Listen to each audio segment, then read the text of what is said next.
All right. Here we go. Here's the plan for today. Here's the one extra thing that I want to, like I said, focus in on a little bit more. And that is conjugates. Which, we've talked about this. We talked about it first semester. Conjugates. Anybody remember? We talked about it with imaginary numbers. When we did like 2 plus 3i, anybody remember what the conjugate would be of 2 plus 3i? 2 minus 3i. Conjugates just means opposites or partners. Okay, that's the idea. I said we talked about it yesterday, kind of, when we talked about a difference of squares. The two factors in a difference of squares are conjugates of each other. A plus bi and a minus, or a plus b, excuse me, and a minus b are conjugates. Okay? That's what I want to take a look at real quickly of how do you know when you're supposed to use a conjugate. You didn't have to do it yesterday. That's why I didn't mention it yesterday. It wasn't in the worksheet from yesterday that you had to worry about. Let me give you one example of where we're going to actually use this and show you how it works. Okay? So here's example number 1.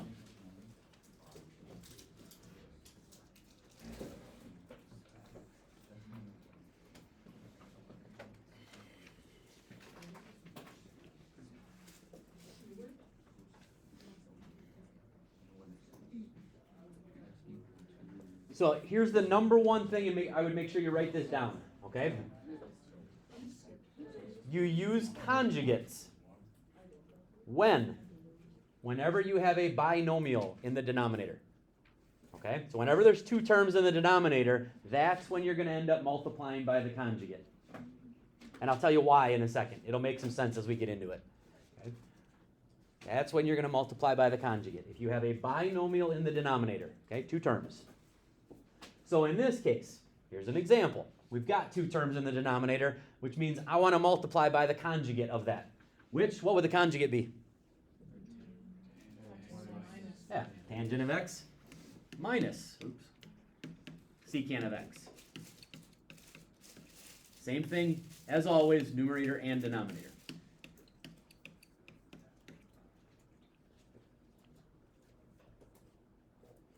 Here's why this helps. When you multiply by the conjugate, what you're actually doing is you're creating a difference of squares in the denominator. And what ends up happening if you were going to multiply out the denominator, which we will do, okay? The difference of squares that you now have in the denominator is almost always going to be one of your trig identities. That's how it helps. Okay? That's why you use it in those situations. Multiply by the conjugate, you end up with usually a trig identity then in the denominator. Okay? So let's actually do it. I'm gonna leave the numerator alone. I'm gonna leave this as 5 times the quantity tangent of x minus secant x.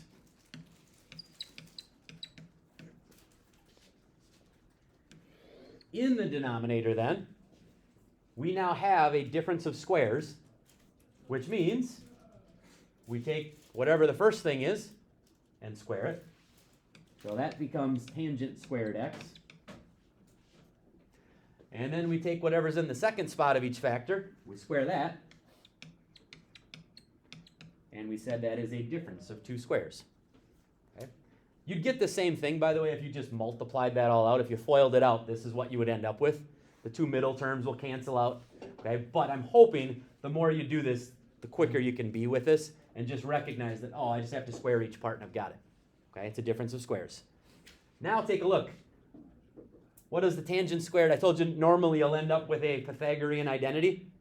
What does tangent squared minus secant squared actually equal? Close. -1. Yep. If you subtract the secant squared over to the left and then subtract the 1 over to the right, this denominator really just equals -1. So we've got 5 times the tangent of x minus secant x over -1. And realistically, I don't really need the -1. We can kind of just take that and make the 5 negative, and there's your answer. We got rid of it's no longer in fractional form. So again, when would you use this? Whenever you have a binomial. It's a good strategy to multiply by the conjugate so that you end up with an identity. Okay? So, and like I said, in the worksheet I'm going to give you today, you'll see some of those problems where you'll have binomials, binomial denominators. Okay? So you're going to want to actually use it. All right. With that being said, what I would like to do, let's go to the worksheet now, and let's go over some questions. Let's clean some stuff up, make sure you're understanding what's going on here.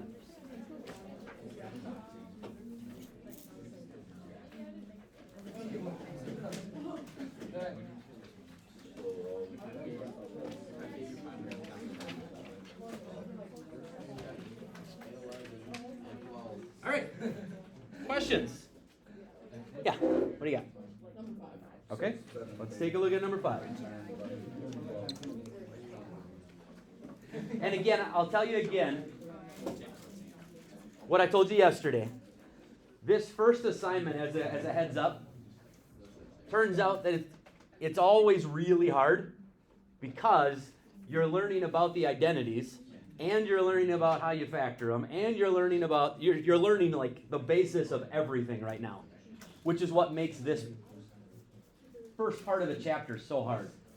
So just keep asking questions. Just keep working. The more you work, the more you ask questions, the more all of a sudden it'll start to make some sense, and then it starts to get easier. Okay? Unfortunately, you got to work through the difficult part to get to the easier stuff. Okay? So you're in the difficult part of things right now. You got to keep working through it. So keep working, keep asking questions. If you take a look at number 5.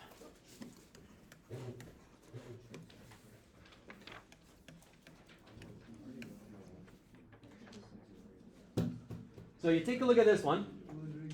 Directions just say to use identities to simplify. Ideas? Okay. Yeah. This is not one of our identities, so unfortunately we can't just make a substitution or anything. But I've got 2 terms here, and they both have at least a cosine of theta in them. Factor out. Greatest common factor on this one. Pull out a cosine of theta. What would be left in parentheses then? 1 minus cosine squared theta. Which, hopefully as you're working through it, you're starting to recognize some things. What does 1 minus cosine squared equal? Sine squared. So now we make a substitution. We have the cosine of theta times the sine squared, and there's your answer. That's it. How do you know when you're done? You check the answer key? Now, you'll see when you get to the test. The next thing we're going to do is what's called verifying identities, where all it's saying is it'll give you the answer. Like it'll say, take this and make it equal to that, and you got to figure out how to get from one side to the other. So you will have the answer on the test. Yeah. 12? Yeah. Alex, what did you have? 10? Okay.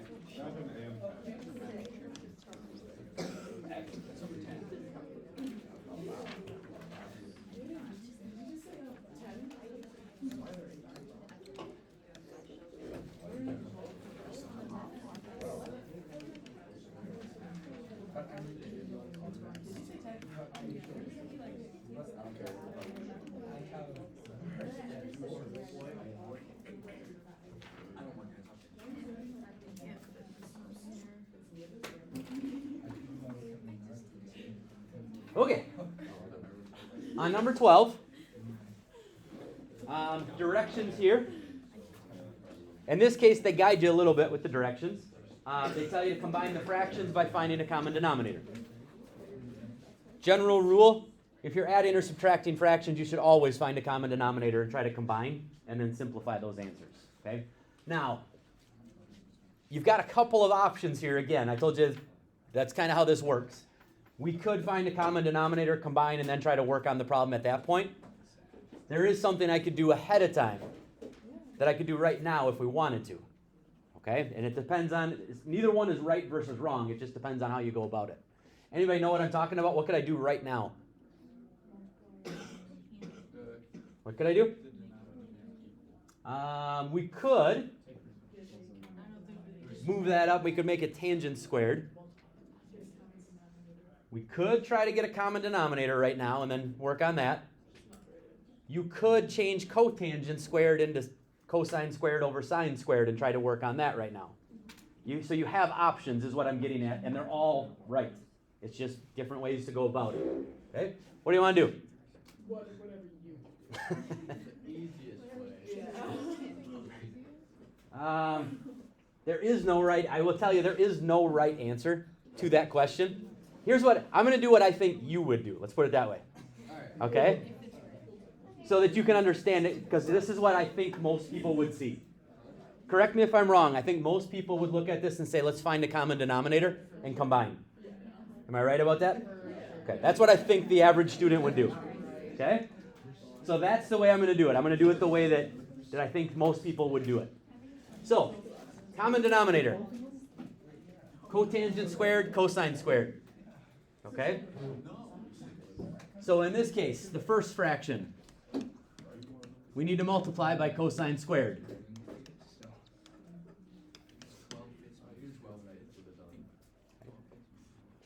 The second fraction, I need to multiply by cotangent squared.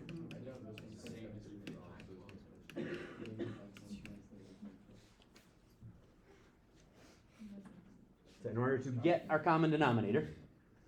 So there's not a whole lot I can do. So I'm going to kind of just, I'm going to take this and write this as one fraction now. I'm going to do a couple steps in one. So common denominator, we have cosine squared x, cotangent squared x.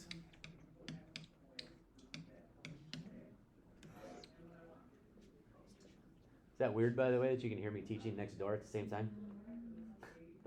Mr. Swanson's gone today. Is it a video? And it's a video of me teaching last year for geometry. That's me. They're watching a video of me teaching them geometry. That goes hard. From last year. So anyway, sorry, I got distracted. I heard my voice and got distracted. Huh? Yeah, so now we've got, if I combine up here, I'm going to write this as cosine squared x sine x minus sine x times cotangent x, cotangent squared x. Okay?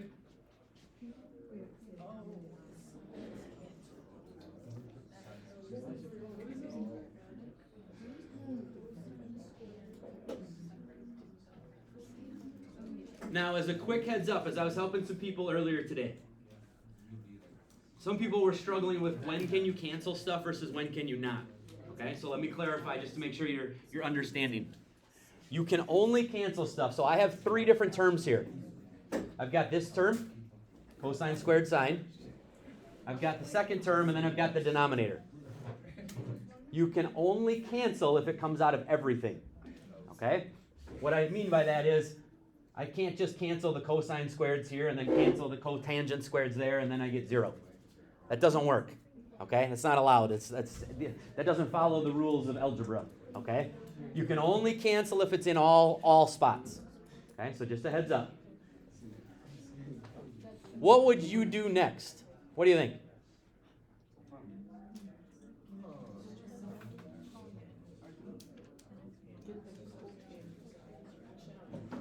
Again, there's still a lot of options. Here's what I see when I look at this.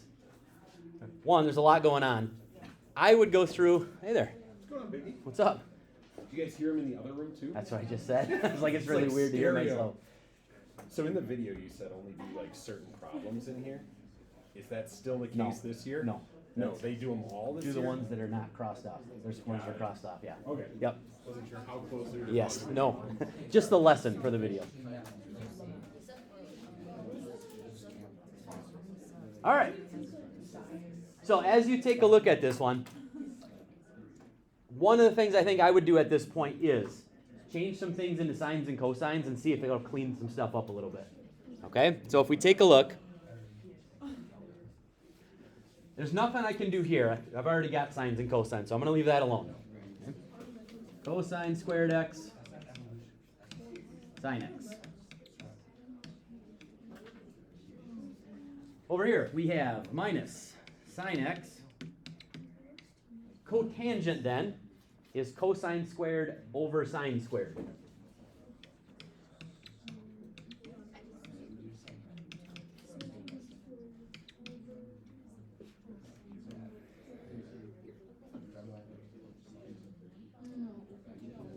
And then in the denominator,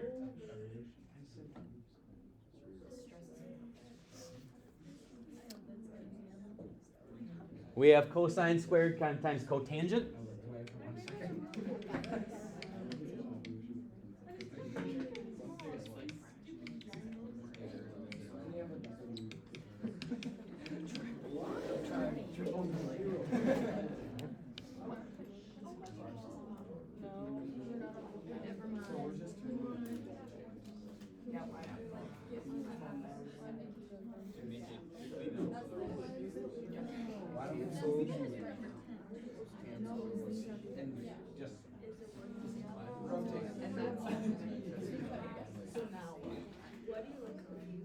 I'm not confused. I'm trying to decide if I want to keep going with this method or not. Committed.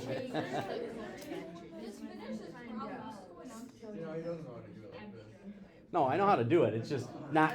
It's just not nice. It's not. It's not going to be clean. All right. Let me show you something. Let me show you something. I'm going to go back. I'm going to do it a different way because I like the different way better. It's shorter. This is just going to, it's not that this is not doable. It's just going to take a while to get there. It's going to get messy. Okay? No. You'll see in a second.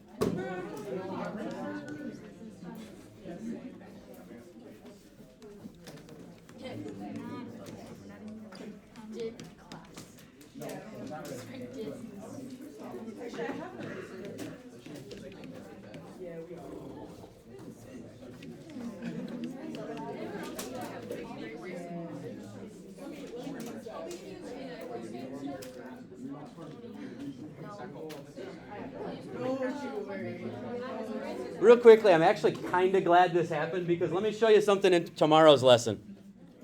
This actually works out perfect. Look at step number 1.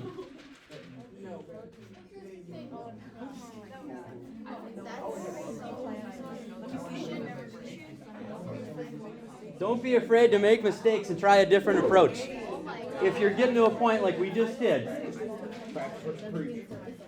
as it starts getting super messy, there's a chance that not necessarily you did it wrong, but there's a chance that there's an easier way if it starts getting super messy. So quite literally, here's, like I said, this is one of tomorrow's slides. Don't be afraid to go back and just say, all right, let's try this a different way. Let me show you a quicker way. I'm going to start right away by changing cotangent squared into sines and cosines. Okay?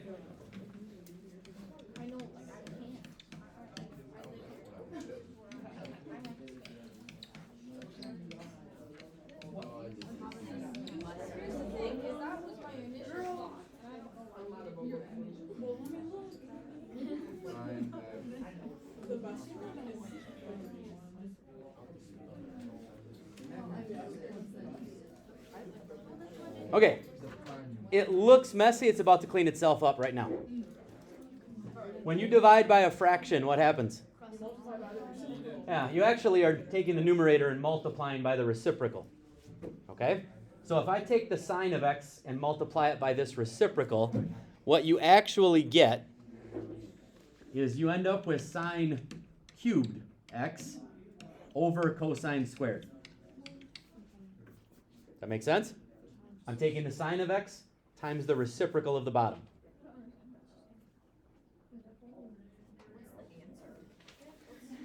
Here's why I say it just cleaned itself up. The rest of the problem, if I bring that down, what do I have now? I have a common denominator.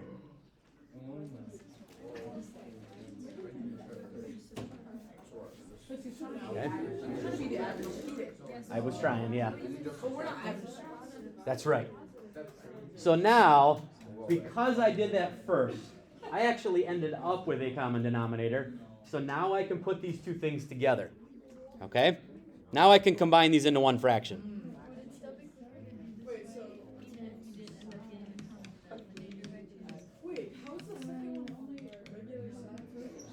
That's just from the problem. That's just the rest of the problem.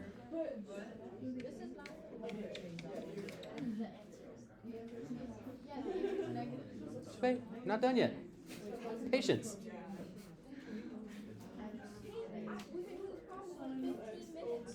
But we've only been doing it this way for like 2. Yeah. All right, there you go. So now, any idea? Yeah, you're not going to like this chapter then. There's nothing efficient about this chapter. As you go through and you take a look, come on back in, let's refocus here. What can I do in the top now? Can't subtract. Here's why. Think of this as algebra. Could I take x cubed minus x? No. Not like terms. Which means I can't take sine cubed minus sine x. Not like terms. Factor out. Greatest common factor. Take out a sine of x. Oh, that's easier. Oh, and here we are. Here's one of our identities. There we go. Here it comes. Now it's getting easier. Now, sine squared minus 1 is what? Close. Negative cosine squared. So sine squared x minus 1 is actually then equal to negative cosine squared. And now what happens? Now we can cancel. The cosine squareds cancel, and there's your negative sign that's left. And that's the answer to the problem. Negative sine of x. That way is definitely the easier way.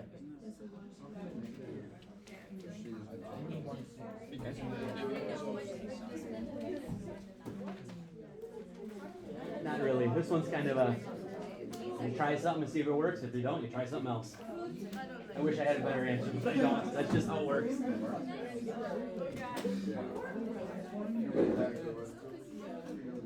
All right, somebody had another question. Easton or Alex, you had another question. Which one? Let's take a look at 7 because it's quick. And then we'll do 10.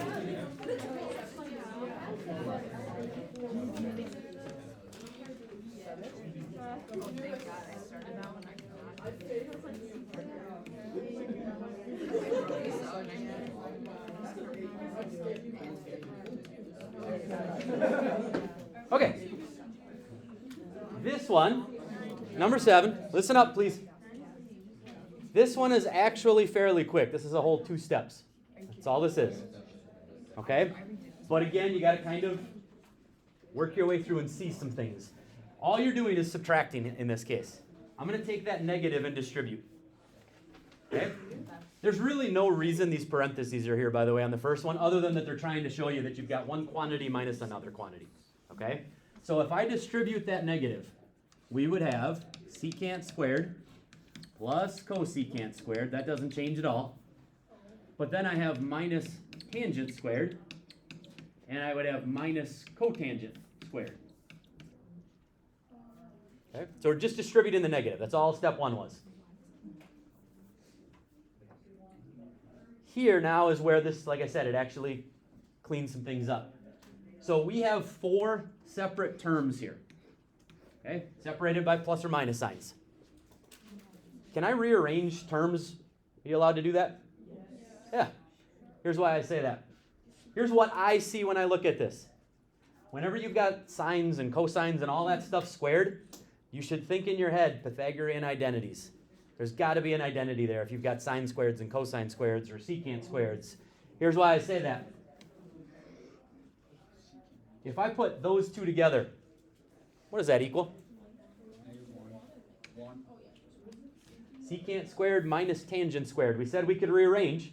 You can always rearrange terms. What do the other 2 equal? Also 1. There's your answer.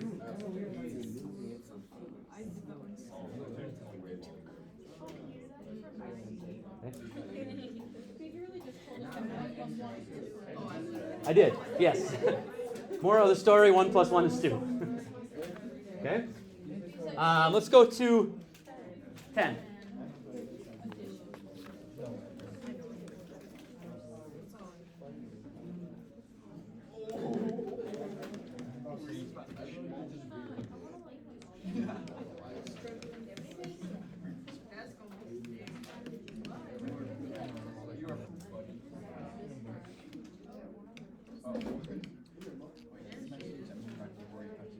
Okay, here's number 10. This actually is kind of similar, this problem, to the other one we did. Number 12. We again have options. Option number 1, we could find a common denominator, try to combine. That didn't go so well last time, so let's not do that. Instead, what do you think we should try first? Let's turn everything into sines and cosines and see if we can clean it up first, and then go from there. So tangent of x is sine x over cosine x. Okay, there's your numerator. Over. Cosecant squared is really 1 over sine squared. Okay, so you got a fraction divided by a fraction. We'll clean it up in a second. Plus, same thing in the second term.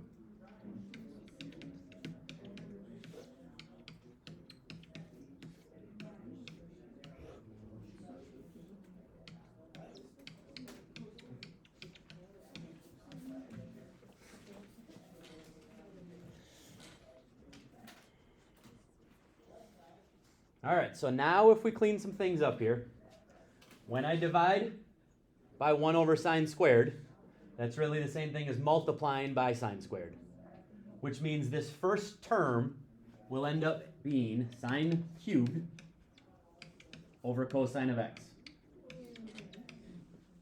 Okay, when I take the numerator and multiply by the reciprocal of the denominator, that's what you end up with. Over on the other part, if I take the numerator and I multiply by the reciprocal of the denominator, what we end up, I'm going to write it out so you can see it, and then we'll simplify it a little bit.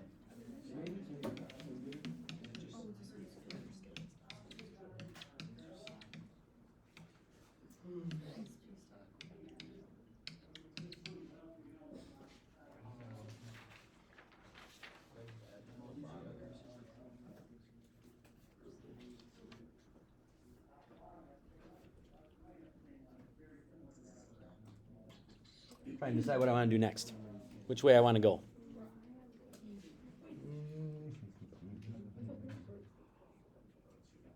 Yeah, okay. The reason what I was thinking in my head, just as a heads up, as I'm kind of looking at things, and again, there's not a right way to do this, which is why I was trying to filter through which way I wanted to go. A couple of options on the table. I could have canceled the cosine and the cosine here. But the other thing I was thinking in my head was, I've already also got a common denominator. Do I really want to get rid of that? That's in my head what I was trying to decide. Do I want to cancel right now and then work on it? Or do I want to combine these fractions? I'm going to combine the fractions. Okay? So if we combine these, we're almost there, by the way.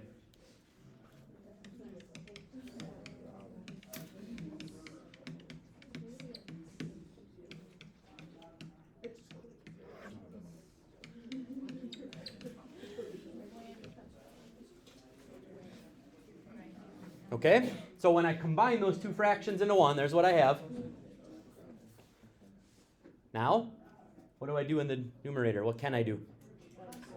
Same thing that happened in number 12. Pull out a sine. There's a sine cubed. I've got two terms, and they both have a sine in it. Pull a sine of x out.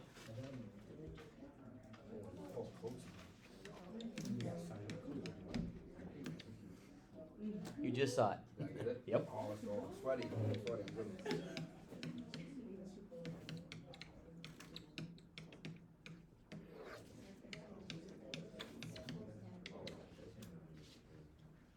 When you factor out the sine of x, what's left in parentheses? Sine squared plus cosine squared equals? 1. Sine squared plus cosine squared is 1. Which means that pretty much just goes away because you're multiplying by 1. And what's sine over cosine? Tangent. There's your answer. By factoring that out, you ended up with the trig identity. And then you went from there. You want to keep going? I'm okay if we do these together. You'd rather do them together than individually? Okay, I'm okay with that. Let's keep going. Which one? Let's take a look at. What was the yeah? Yeah, what? Okay.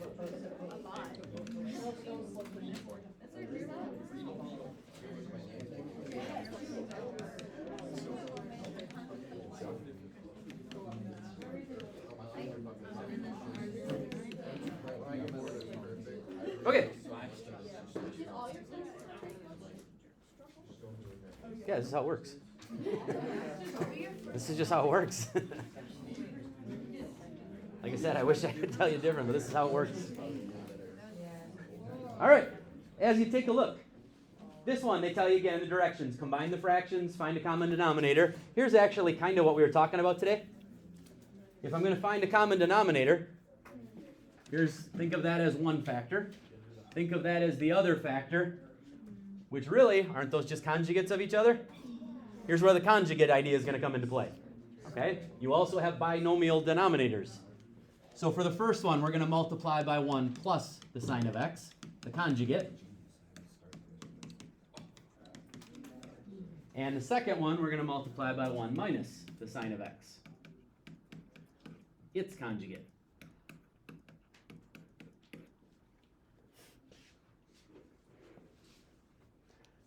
Numerator's pretty straightforward, okay, because you're only multiplying by 1. So we have 1 plus the sine of x over. I'm going to do it kind of 2 steps in one just to clean it up a little bit. If you multiplied out your conjugates, what am I going to get? 1 minus sine squared. Square the first part, square the second part. It's a difference of 2 squares. So this would end up being 1 minus sine squared. Okay? When you multiply those 2 conjugates together as a difference of squares. Other fraction, we get 1 minus the sine of x in the numerator. Also over 1 minus sine squared.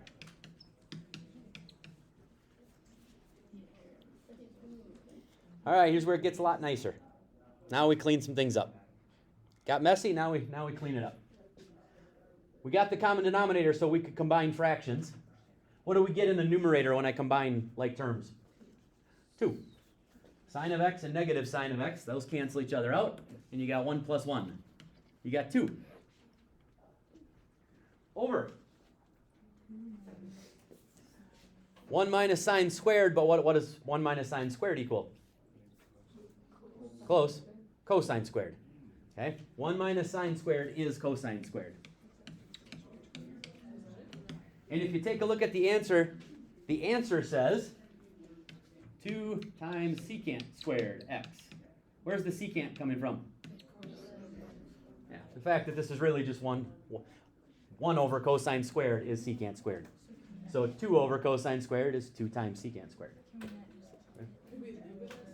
So as you go to, let me give you advice going further out for the test. When you have on the test, I'll tell you what I want you to get to. I'll give you the end result, and your job will be to get there.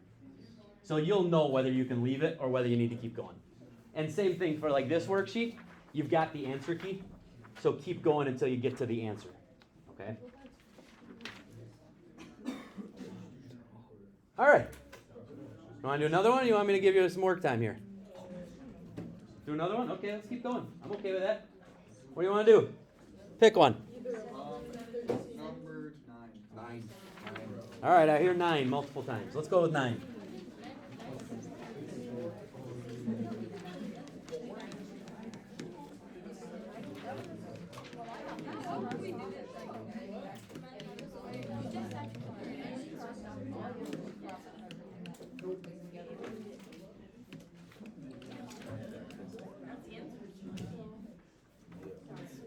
All right, I'm hoping now that we've done a good number of these, I'm hoping that you have at least an idea where to start on this one. What do you think we should do? Switch them all to sines and cosines, and let's see what we get. Okay? Switch everything to sines and cosines, since they're all multiplied together. Okay? So think of this as sine x over 1. The only reason I'm doing that is because we're going to have some fractions in the other ones. Cosine x over 1. Sine over cosine. 1 over cosine.